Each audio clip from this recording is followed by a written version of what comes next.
ഒടുവിൽ മതേതര വിശ്വാസികൾ ആഗ്രഹിച്ച ആ കീഴടങ്ങൽ നടന്നിരിക്കുന്നു. പി.സി. ജോർജ് കോടതിയിൽ കീഴടങ്ങി. അത് നോക്കാം പ്രധാന തലക്കെട്ടുകൾ. വിദ്വേഷ പരാമർശം നടത്തി ഒളിവിൽ പോയ ബി.ജെ.പി. നേതാവ് പി.സി. ജോർജ് കോടതിയിൽ കീഴടങ്ങി. അറസ്റ്റ് ചെയ്യാനുള്ള പോലീസ് നീക്കത്തിനിടെയാണ് രാവിലെ 11 മണിയോടെ ഈരാറ്റുപേട്ട മജിസ്ട്രേറ്റ് കോടതിയിലെത്തിയത്. മതവികാരം വ്രണപ്പെടുത്തുന്ന ഒന്നും പറഞ്ഞിട്ടില്ലെന്ന് ജോർജിന്റെ അഭിഭാഷകൻ കോടതിയിൽ പറഞ്ഞു. പി.സി. ജോർജ് മുമ്പും ജാമ്യവ്യവസ്ഥകൾ ലംഘിച്ചിട്ടുണ്ടെന്നും കസ്റ്റഡി അനിവാര്യമെന്നും പ്രോസിക്യൂഷൻ വാദിച്ചു. കോടതി പോലീസിനോട് റിപ്പോർട്ട് തേടിയിട്ടുണ്ട്. വിവരങ്ങൾ നൽകാൻ ജോസി ബാബു ഉണ്ട്. ജോസി, എന്താണിപ്പോൾ കോടതിയിൽ വാദപ്രതിവാദങ്ങൾ ഏത് രീതിയിലാണ് പുരോഗമിക്കുന്നത്? വിശദാംശങ്ങൾ.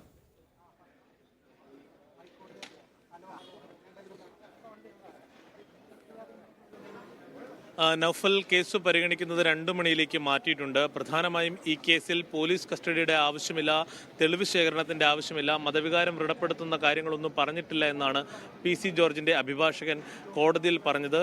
അതിനെതിരായി പ്രോസിക്യൂഷൻ നിരന്തരമായ ഇത്തരത്തിലുള്ള പ്രതികരണങ്ങൾ പ്രതി നടത്തുന്നു. അതോടൊപ്പം പ്രതിയെ കസ്റ്റഡിയിൽ ആവശ്യമുണ്ട്, തെളിവ് ശേഖരണത്തിന്റെ ആവശ്യമുണ്ട്, പ്രതിയെ കസ്റ്റഡിയിൽ വേണമെന്നുള്ള കാര്യമാണ് പ്രോസിക്യൂഷൻ ചൂണ്ടിക്കാണിച്ചത്. അന്വേഷണ ഉദ്യോഗസ്ഥനോടും കോടതി വിശദീകരണം തേടി. മുൻകാല കേസുകളടക്കം പ്രോസിക്യൂഷൻ ചൂണ്ടിക്കാണിച്ചു.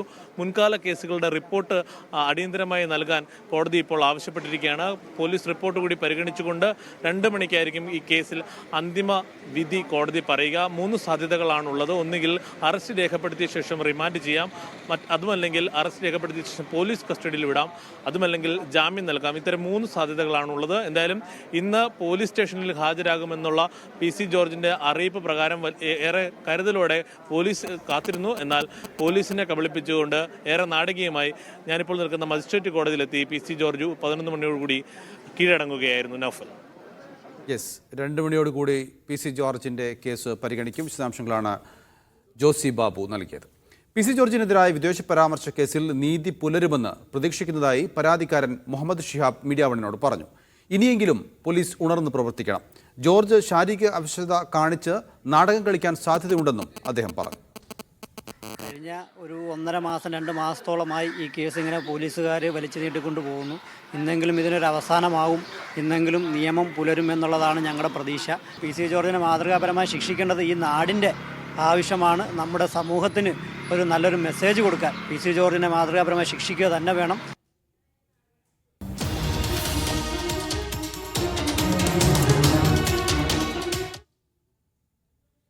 സംസ്ഥാന രാഷ്ട്രീയത്തിൽ പ്രധാന പദവി നേടിയെടുക്കാനുള്ള ശശി തരൂരിന്റെ നീക്കത്തിന് തടയിട്ട് കോൺഗ്രസ്. സമ്മർദ്ദത്തിന് വഴങ്ങേണ്ടെന്നാണ് ഹൈക്കമാൻഡിന്റെ ധാരണ. വിമർശിച്ചതിന്റെ പേരിൽ ഒരു നേതാവിനെയും പാർട്ടിയിൽ നിന്ന് മാറ്റി നിർത്തില്ലെന്ന് കെ.സി. വേണുഗോപാൽ പ്രതികരിച്ചപ്പോൾ വിവാദത്തിനില്ലെന്നായിരുന്നു രമേശ് ചെന്നിത്തലയുടെ നിലപാട്. മുഖ്യമന്ത്രി സ്ഥാനം ലക്ഷ്യമിട്ടാണ് തരൂർ കുളം കലക്കുന്നതെന്നാണ് ഹൈക്കമാൻഡ് വിലയിരുത്തൽ. അതിനു വഴങ്ങിക്കൊടുക്കില്ല. വലിയ ചർച്ചകൾക്ക് ഇടം നൽകി കാര്യങ്ങൾ കൂടുതൽ വഷളാക്കാനും ഹൈക്കമാൻഡ് ആഗ്രഹിക്കുന്നില്ല.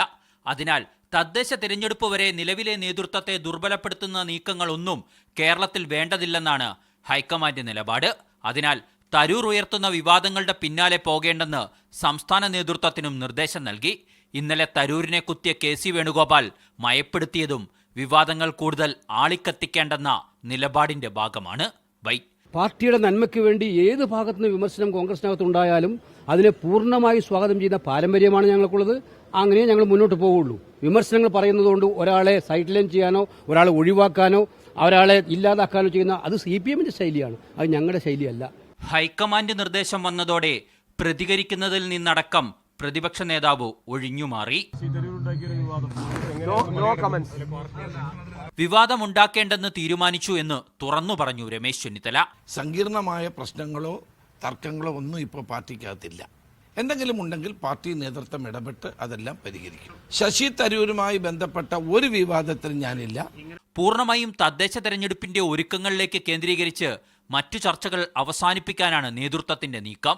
കഴിഞ്ഞ ദിവസം നടത്തിയ പരാമർശങ്ങൾ തരൂരിനെതിരെ അല്ല എന്ന് കെ.സി. വേണുഗോപാൽ വിശദീകരിച്ചെങ്കിലും തരൂരും തൃപ്തനല്ല. AICCയുടെ സംഘടനാ ചുമതലയുള്ള ജനറൽ സെക്രട്ടറി പക്ഷം പിടിച്ചുവെന്ന വികാരമാണ് തരൂരിനുള്ളത്. മീഡിയ 1 തിരുവനന്തപുരം. KPCC ഭാരവാഹികളുടെയും DCC അധ്യക്ഷന്മാരുടെയും യോഗം ഇന്ന് ഓൺലൈനായി ചേരും. തദ്ദേശ തെരഞ്ഞെടുപ്പിനുള്ള ഒരുക്കങ്ങളാണ് പ്രധാന അജണ്ട. വാർഡ് വിഭജന കമ്മിറ്റി രൂപീകരണം, കുടുംബസംഗമങ്ങൾ എന്നിവയുടെ പുരോഗതി യോഗത്തിൽ വിലയിരുത്തും. മുതിർന്ന നേതാക്കൾ പങ്കെടുക്കാത്തതിനാൽ ശശി തരൂർ വിഷയം ചർച്ചയ്ക്ക് വരാൻ സാധ്യതയില്ല. ആരെങ്കിലും ഉന്നയിച്ചാൽ ചർച്ച അനുവദിക്കാൻ നേതൃത്വം തയ്യാറാക്കില്ല.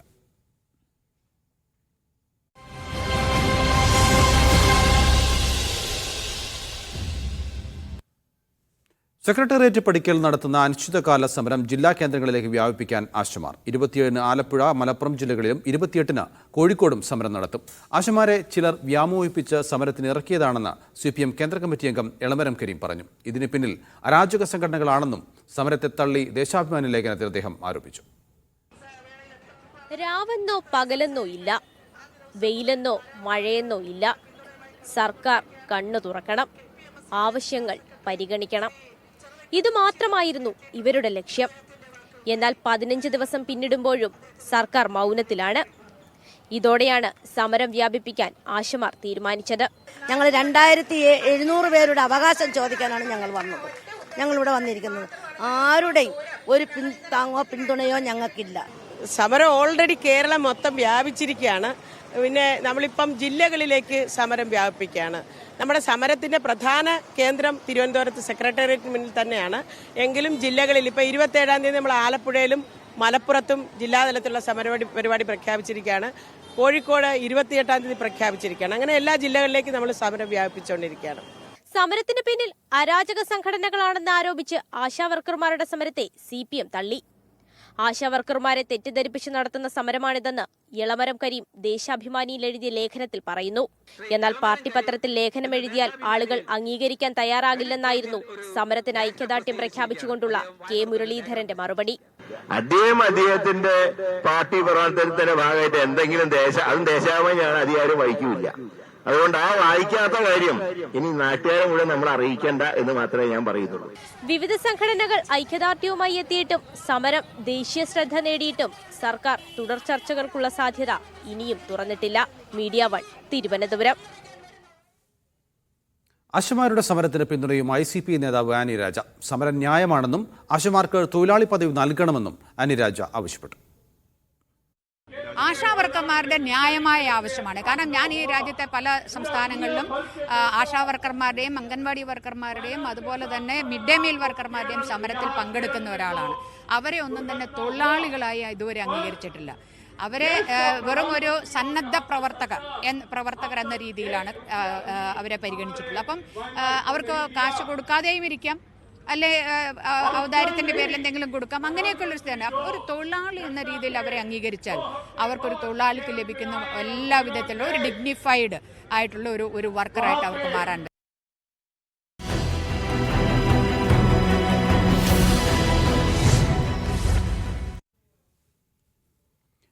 മുണ്ടക്കൈ ചൂരൽമല ദുരന്തബാധിതരുടെ പുനരധിവാസം വൈകുന്നതുൾപ്പെടെയുള്ള പ്രശ്നങ്ങൾ ഉയർത്തി ജനകീയ ആക്ഷൻ കമ്മിറ്റി നിരാഹാര സമരത്തിൽ. വയനാട് കളക്ട്രേറ്റിന് മുന്നിലെ സമരത്തിൽ ദുരിതബാധിതരും പങ്കെടുക്കുന്നുണ്ട്. കേന്ദ്ര അവഗണനയ്ക്കെതിരെ ഡൽഹിയിൽ LDFന്റെ രാപ്പകൽ സമരവും തുടങ്ങി. 2 ടൗൺഷിപ്പുകളും ഉടൻ പൂർത്തിയാക്കുക, 10 സെന്റ് ഭൂമി അനുവദിക്കുക, തുടർ ചികിത്സ ഉറപ്പാക്കുക, കടങ്ങൾ എഴുതിത്തള്ളുക, ഇരകളോടുള്ള കേന്ദ്ര സർക്കാർ അവഗണന അവസാനിപ്പിക്കുക തുടങ്ങിയ ആവശ്യങ്ങൾ ഉന്നയിച്ചാണ് സമരം. ഇവർക്ക് വീട് നിർബന്ധമാണ്, അതിന്റെ പ്രതിഷേധമാണ് അലയടിക്കുന്നത്. ഇത് നമ്മുടെ സർക്കാരുകൾ ഇടപെട്ടിട്ട്, കേരള സർക്കാരുകൾ ഇടപെട്ടിട്ട് തീർക്കാൻ പറ്റുന്ന വിഷയമുള്ളൂ. ഉരുൾപൊട്ടലുണ്ടായി മാസങ്ങൾ പിന്നിടുമ്പോഴാണ് ദുരിതബാധിതർ പ്രതിഷേധവുമായി രംഗത്തെത്തിയത്. ഇരകളുടെ ഒരു കൂട്ടായ്മ ഇന്നലെ ദുരന്തഭൂമിയിൽ കുടിൽ കെട്ടി സമരം നടത്തിയിരുന്നു. ദുരന്തബാധിതരോടുള്ള കേന്ദ്ര സർക്കാർ സമീപനത്തിനെതിരെ LDF വയനാട് ജില്ലാ കമ്മിറ്റി ഡൽഹിയിൽ നടത്തുന്ന രാപ്പകൽ സമരവും തുടരുകയാണ്.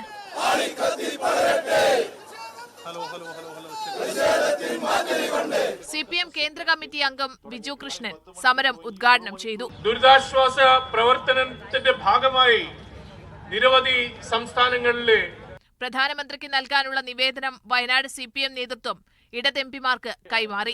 മീഡിയ 1 വയനാട്. മുണ്ടക്കൈ ദുരന്തബാധിതരെ വെച്ച് സർക്കാർ പൊളിറ്റിക്കൽ സർക്കസ് കളിക്കരുതെന്ന് AICC general secretary KC Venugopal ആവശ്യപ്പെട്ടു. സർക്കാരിന്റെ അലംഭാവം കേന്ദ്രത്തിന് ഗുണം ചെയ്യും. ആവശ്യങ്ങൾ നേടിയെടുക്കാൻ പ്രതിപക്ഷവും ഡൽഹിയിൽ പോയി സമരം ചെയ്യാൻ തയ്യാറാണെന്നും KC പറഞ്ഞു. ദുരന്തബാധിതർക്ക് വേണ്ടി പ്രിയങ്ക ഗാന്ധി MP എന്ത് ചെയ്തുവെന്ന് CPI നേതാവ് ആനി രാജ ചോദിച്ചു. കോൺഗ്രസാണ് രാഷ്ട്രീയം കളിക്കുന്നതെന്ന് V. ശിവദാസൻ MPയും പ്രതികരിച്ചു. സർക്കാർ ഇക്കാര്യത്തിൽ വളരെ ഇൻസെൻസിറ്റീവായിട്ടാണ് പെരുമാറുന്നത്. ഒരു ദുരന്തഭൂമിയിൽ നിൽക്കുന്ന ജനങ്ങളോട് കാണിക്കേണ്ട കരുണയോ സ്നേഹമോ കൂടെ നിർത്താനുള്ള സമീപനമോ ഒന്നും ഈ സർക്കാരിന്റെ ഭാഗത്തുനിന്നില്ല എന്ന് മാത്രമല്ല, ഇത് പൊളിറ്റിക്കൽ സർക്കസിനുള്ള വേദിയാക്കിയിട്ടല്ല ഗവൺമെന്റ് മാറ്റേണ്ടത്. സംസ്ഥാന ഗവൺമെന്റ് ചെയ്യാൻ കഴിയാവുന്ന ഒരുപാട് കാര്യങ്ങളുണ്ട്, അതൊന്നും ചെയ്യുന്നില്ല. പലതും ചെയ്യേണ്ടതില്ലേ? അവരെന്തൊക്കെ ചെയ്യണം? ഒരുപാട് കാര്യങ്ങൾ ചെയ്യാം. ഒരു MP എന്ന രീതിയിൽ അവർക്ക് അത് മനസ്സിലാക്കണ്ടേ? അല്ലെ അവിടെയുള്ള അവരുടെ നേതാക്കന്മാർ പറഞ്ഞു കൊടുക്കണ്ടേ? യോജിച്ച സമരം വളരെ ആവശ്യമാണ്. പക്ഷെ വയനാട്ടിൽ ഉൾപ്പെടെ ഈ സമരത്തെ എങ്ങനെയാണ് കേരള സർക്കാരിനെതിരെ തിരിച്ചുവിടാൻ പറ്റുക എന്നുള്ളതാണ് പ്രതിപക്ഷം. കോൺഗ്രസ് ആണ് രാഷ്ട്രീയം കളിക്കുന്നത്. കോൺഗ്രസ് നിരന്തരം രാഷ്ട്രീയം കളിക്കും. മീഡിയ വൺ അന്വേഷണം ഉരുളിന് ശേഷം ഇരുൾ.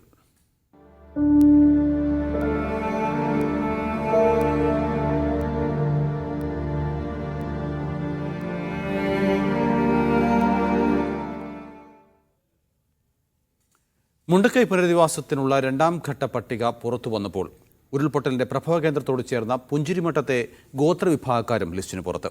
ഈ പ്രദേശം താമസയോഗ്യമല്ലെന്നായിരുന്നു നേരത്തെ ഭൗമശാസ്ത്ര വിദഗ്ധർ ഡോക്ടർ ജോൺ മത്തായി സാക്ഷ്യപ്പെടുത്തിയത്.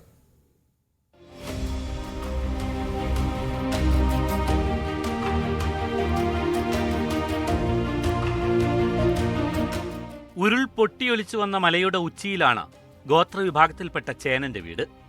വീടിന് തൊട്ടു മുന്നിലായി ദുരന്തം സൃഷ്ടിച്ച വലിയ ഗർത്തം കാണാം. തൊട്ടടുത്തായി പണിയ വിഭാഗക്കാർ തന്നെ താമസിക്കുന്ന വേറെയും വീടുകൾ. ഈ വീട്ടുകാരെല്ലാം സർക്കാരിന്റെ പുനരധിവാസ പട്ടികയ്ക്ക് പുറത്താണ്. അവരിനിയും ഇവിടെ തന്നെ താമസിക്കേണ്ടി വരും. പക്ഷേ പ്രദേശത്തെ വൈദ്യുതി വിച്ഛേദിച്ച നിലയിലാണ്. അവർ ആരെങ്കിലും വീട് തന്നിട്ടില്ലെന്ന് വെച്ചാൽ കല്ലിൽ കയറി കൂടും. മഴ കഴിയുന്നവർക്ക് മഴ കഴിഞ്ഞാൽ വീണ്ടും വീട്ടിൽ വരും. വെളിച്ചമൊന്ന് കിട്ടിക്കഴിഞ്ഞാൽ കുറച്ച് ഉപകാരമായി. എന്നാൽ പിന്നെ രാത്രിക്ക് വല്ല ആനയോ എന്തെങ്കിലുമൊക്കെ വന്നു കഴിഞ്ഞാൽ ടോർച്ച് മാത്രമേ ഉള്ളൂ. അത് ഞങ്ങൾ പിന്നെ ഓഫീസർമാർ വന്നപ്പം ഒരു ചോളർ എന്തായാലും റെഡിയാക്കി തരും പറഞ്ഞപ്പം പറഞ്ഞു അത് സർക്കാർ അങ്ങനെ കൊടുക്കുക. വന്യജീവികൾ വിഹരിക്കുന്ന ഈ വനം പ്രദേശത്ത് രാത്രിയിൽ വിറക് കൂട്ടിയിട്ട് കത്തിച്ചാണ് ഇവർ കഴിച്ചു കൂട്ടുന്നത്.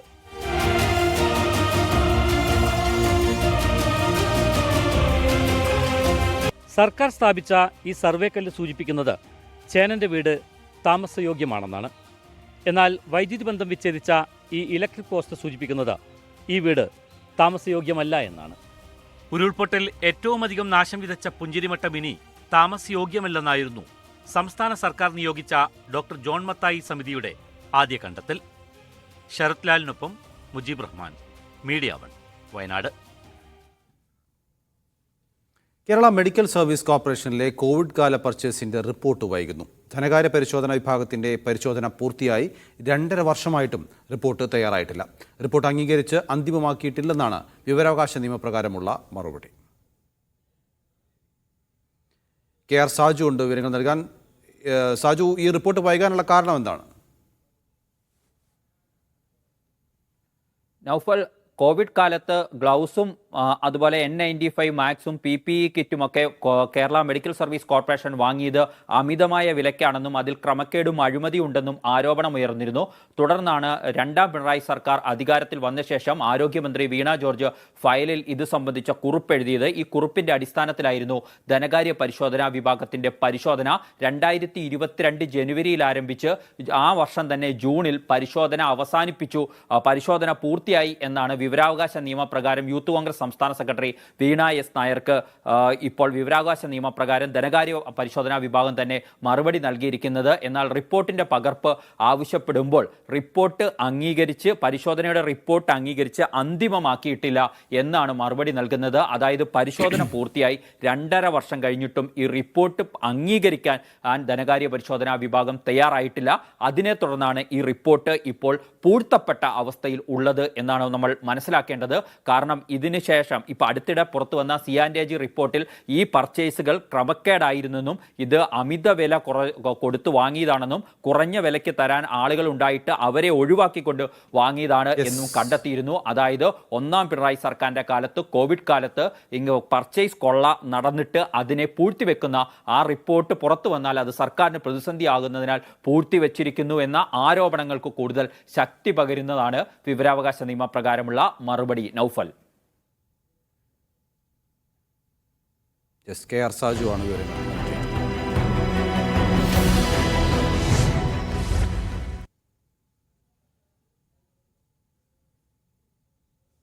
മോദി സർക്കാർ ഫാഷിസ്റ്റ് അല്ലെന്ന CPM കരട് രേഖ സംഘപരിവാറുമായി സന്ധി ചെയ്യാനുള്ള നീക്കമെന്ന് പ്രതിപക്ഷ നേതാവ്.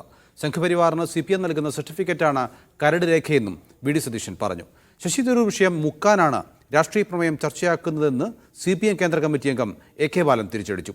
CPIക്ക് വിമർശനം ഉണ്ടെങ്കിൽ ഭേദഗതി കൊടുക്കട്ടെയെന്നും AK ബാലൻ പറഞ്ഞു. ഞങ്ങൾ പറഞ്ഞല്ലോ, ഫാസിസവുമായി എല്ലാ കാലത്തും കേരളത്തിലെ CPM സന്ധി ചെയ്തിട്ടുണ്ട്, സംഘപരിവാറായിട്ട് സന്ധി ചെയ്തിട്ടുണ്ട്. സംഘപരിവാറുമായി സന്ധി ചെയ്യാനും അവർക്ക് കീഴടങ്ങാനുമുള്ള CPM തീരുമാനത്തിന്റെ ഭാഗമാണ്. ഇപ്പം ഉണ്ടാക്കിയിട്ടുള്ള ഈ വിവാദം എന്ന് പറയുന്നത് മറ്റൊരു പ്രശ്നത്തെ തമസ്കരിക്കുന്നതിനാണ്.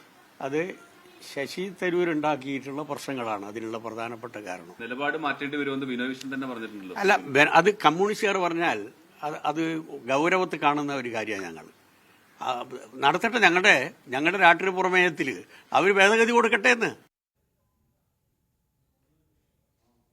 മുഖ്യമന്ത്രി പിണറായി വിജയൻ ഗവർണർ രാജേന്ദ്ര അർലേക്കറുമായി കൂടിക്കാഴ്ച നടത്തി. രാജ്ഭവനിലെത്തിയാണ് ഗവർണറെ മുഖ്യമന്ത്രി കണ്ടത്. UGC കരട് ഭേദഗതിക്കെതിരെ കേരളം കോൺഫറൻസ് സംഘടിപ്പിച്ചതിൽ ഗവർണർ അതൃപ്തി പ്രകടിപ്പിച്ചിരുന്നു. ഇതിന് പിന്നാലെയാണ് കൂടിക്കാഴ്ച. തദ്ദേശ സ്വയംഭരണ വാർഡ് വിഭജനവുമായി സർക്കാർ മുന്നോട്ട് പോകാമെന്ന് ഹൈക്കോടതി ഡിവിഷൻ ബെഞ്ച് ഉത്തരവ്. വിവിധ പഞ്ചായത്തുകളുടെയും നഗരസഭകളുടെയും വാർഡ് വിഭജനം റദ്ദാക്കിയ സിംഗിൾ ബെഞ്ച് വിധിക്കെതിരെ സർക്കാർ നൽകിയ അപ്പീലിലാണ് ഡിവിഷൻ ബെഞ്ചിന്റെ വിധി. വാർഡുകളുടെ എണ്ണം തീരുമാനിക്കുന്നത് നിയമസഭയുടെ അധികാരമാണെന്നും അതിൽ ഇടപെടാനാവില്ലെന്നും ഡിവിഷൻ ബെഞ്ച് വ്യക്തമാക്കി. അവസാനത്തെ സെൻസസിന്റെ അടിസ്ഥാനത്തിൽ എത്ര തവണ വേണമെങ്കിലും സർക്കാരിന് വാർഡ് വിഭജനം നടത്താമെന്നും ഡിവിഷൻ ബെഞ്ച് നിരീക്ഷിച്ചു. ഇതോടെ 2015 വിഭജിച്ച വാർഡുകളിൽ വീണ്ടും വാർഡ് വിഭജനവുമായി സർക്കാരിന് മുന്നോട്ട് പോകാം. സിനിമാ മേഖലയിലെ പ്രതിസന്ധിയിൽ ചർച്ച സജീവമാക്കി നിർമ്മാതാക്കളുടെ സംഘടനയും താരസംഘടന അമ്മയും ഫിലിം ചേംബറും സമാന്തരമായി യോഗം ചേരുന്നുണ്ട്. സിനിമാ സമരത്തിന് പിന്തുണയില്ലെന്ന ഉറച്ച തീരുമാനത്തിലാണ് അമ്മയുള്ളത്. താരങ്ങളുടെ പ്രതിഫലം കുറയ്ക്കുന്ന കാര്യത്തിലും ചർച്ച നടക്കും. പ്രൊഡ്യൂസേഴ്സ് അസോസിയേഷനും അമ്മയും തമ്മിൽ തർക്കങ്ങൾ നിലനിൽക്കുന്ന സാഹചര്യത്തിലാണ് അമ്മയിലെ അംഗങ്ങളുടെ അടിയന്തര യോഗം കൊച്ചിയിൽ വിളിച്ചത്. അഡ്ഹോ കമ്മിറ്റിക്ക് പുറമെ നടന്മാരായ മോഹൻലാൽ, സുരേഷ് ഗോപി, സിദ്ദിഖ് തുടങ്ങിയവരും യോഗത്തിൽ പങ്കെടുത്തു. സിനിമാ സമരത്തിന് പിന്തുണയില്ലെന്ന ഉറച്ച നിലപാടിൽ തന്നെയാണ് അമ്മ. പ്രതിഫലം കുറയ്ക്കുന്ന കാര്യങ്ങളിൽ താരങ്ങളുമായി സമവായ ചർച്ചകൾക്ക് ശ്രമിക്കാനാണ് യോഗത്തിലെ തീരുമാനം.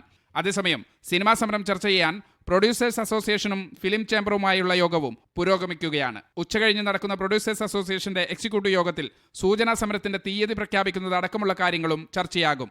നിർമ്മാതാക്കളായ സുരേഷ് കുമാറും ആന്റണി പെരുമ്പാവൂരും തമ്മിലുള്ള തർക്കങ്ങൾ പരിഹരിക്കാനുള്ള ശ്രമങ്ങളും തുടരുകയാണ്. മീഡിയ 1 കൊച്ചി. എറണാകുളത്ത് ഹോട്ടലിലെ അതിക്രമത്തിൽ പൾസർ സുനി അറസ്റ്റിൽ. നടിയെ ആക്രമിച്ച കേസിൽ കർശന വ്യവസ്ഥകളോടെ ജാമ്യം ലഭിച്ച് പുറത്തിറങ്ങിയപ്പോഴാണ് പുതിയ കേസ്. ഇതോടെ സുനിയുടെ ജാമ്യം റദ്ദാക്കാനുള്ള നടപടികളിലേക്ക് പോലീസ് കടക്കും. രായമംഗലത്ത് സുഹൃത്തുക്കൾക്കൊപ്പം ഹോട്ടലിൽ എത്തിയ സുനി ഭക്ഷണം വൈകി എന്ന പേരിൽ ജീവനക്കാരെ അസഭ്യം പറഞ്ഞു. ഹോട്ടലിൽ നാശനഷ്ടമുണ്ടാക്കുകയും ചെയ്തു. രായമംഗലം പോലീസാണ് കേസ് രജിസ്റ്റർ ചെയ്തിരിക്കുന്നത്. ഡൽഹിയിൽ BJP സർക്കാരിന്റെ ആദ്യ നിയമസഭാ സമ്മേളനത്തിന് തുടക്കം. MLA-മാരുടെ സത്യപ്രതിജ്ഞാ ചടങ്ങ് പൂർത്തിയായി. ഉച്ചകഴിഞ്ഞാണ് സ്പീക്കർ തെരഞ്ഞെടുപ്പ്. മുതിർന്ന നേതാവും രോഹിണി MLA-യുമായ വിജേന്ദർ ഗുപ്തയാണ് സ്പീക്കർ സ്ഥാനാർത്ഥി. മുൻ കെജ്രിവാൾ സർക്കാരിന്റെ കാലത്തെ ചെലവുകൾ വിശദമാക്കുന്ന CAG റിപ്പോർട്ട് 25-ന് സഭയിൽ വയ്ക്കും. ഫ്രാൻസിസ് മാർപ്പാപ്പയുടെ നില അതീവ ഗുരുതരം. അണുബാധ വൃക്കയിലേക്ക് ബാധിച്ചതാണ് രോഗം മൂർച്ഛിക്കാൻ കാരണമായത്. ശ്വാസകോശ അണുബാധയുള്ളതിനാൽ ഓക്സിജൻ നൽകുന്നത് തുടരുകയാണെന്നും മെഡിക്കൽ ബുള്ളറ്റിൻ പറയുന്നു.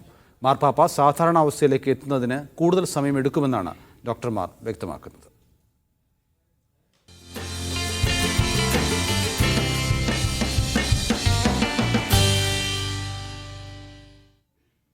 ICC ചാമ്പ്യൻസ് ട്രോഫിയിൽ ഇന്ന് ബംഗ്ലാദേശ് ന്യൂസിലാൻഡിനെ നേരിടും. റാവൽപിണ്ടി ക്രിക്കറ്റ് സ്റ്റേഡിയത്തിൽ ഉച്ചയ്ക്ക് 2:30-നാണ് മത്സരം. ഇന്നത്തെ മത്സരം ജയിച്ച് സെമി സാധ്യത ശക്തമാക്കാനാണ് ന്യൂസിലാൻഡിന്റെ ശ്രമം. അതേസമയം ടൂർണമെന്റിലെ ആദ്യ ജയം നേടുക എന്ന ലക്ഷ്യത്തോടെയാണ് ബംഗ്ലാദേശ് കളത്തിലിറങ്ങുന്നത്. സെമി ബർത്ത് ഉറപ്പിക്കാൻ ബംഗ്ലാദേശിന് ഇന്ന് ജയം അനിവാര്യമാണ്. സ്വർണ്ണവില. സ്വർണം 22 ക്യാരറ്റ് ഗ്രാമിന് 840 രൂപ, പവന് 64,320. 18 ക്യാരറ്റിന് ഗ്രാമിന് 6,625, പവന് 53,000. വെള്ളി ഗ്രാമിന് 107 രൂപ.